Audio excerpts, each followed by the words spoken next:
नमस्कार, स्वाभिमानी न्यूज चॅनलच्या बातमीपत्रात आपले स्वागत।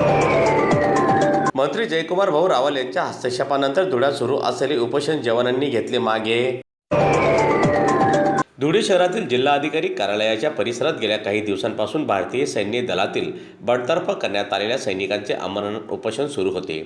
या आंदोलक जवानांची राज्याचे पणन व राजशिष्टाचार मंत्री तथा धुळे जिल्ह्याचे पालकमंत्री नामदार जयकुमार भाऊ रावल यांनी भेट घेतली आहे। त्याचबरोबर त्यांच्या व्यथा जाणून घेत केंद्रीय संरक्षण मंत्र्यांची या संदर्भात भेट घेऊन या सर्व जवानांच्या व्यथा मांडणार असल्याचे आश्वासन देत या सर्व उपोषणकर्त्या जवानांना उपोषण मागे घेण्याची विनंती केली व मंत्री जयकुमार भाऊ रावल यांच्या विनंतीला मान देत या सर्व उपोषणकर्त्या सैनिकांनी आपले आमरण उपोषण आज मागे घेतले आहे। मंत्री जयकुमार भाऊ रावल यांच्या हातून या उपोषणकर्त्या जवानांनी ज्यूस घेऊन आपले उपोषण मागे घेतले। या संदर्भात काय तोडगा काढता येईल तो मी काढण्याचा प्रयत्न केंद्रीय संरक्षण मंत्र्यांशी बोलून करेल असे आश्वासन यावेळी पालकमंत्री जयकुमार भाऊ रावल यांनी संबंधित उपोषणकर्त्या जवानांना दिले आहे। मला धुळे जिल्ह्याचा पालकमंत्री या नात्याने आपले आर्मीचे काही जवान, काही रिटायर्ड जवान, काही सर्व्हिसमधनं बडतर्फ जवान या सगळ्यांचं इथे उपोषण मागच्या 25 दिवसापासून चालू होतं।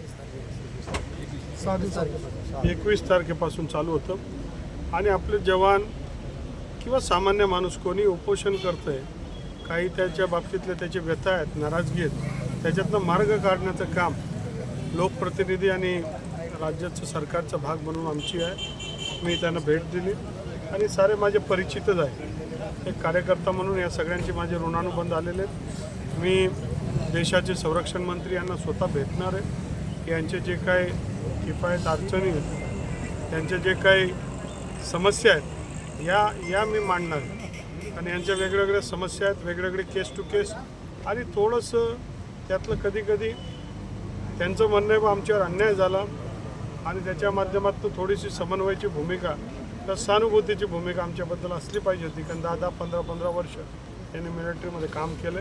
अर्थात हा सगळा मिलिटरीच्या अंतर्गत भाग आहे, परंतु ज्या जनतेचा आवाज आहे, भूमिका आहे, माहिती आहे, त्यांचं काय सांगणं आहे ते जरूर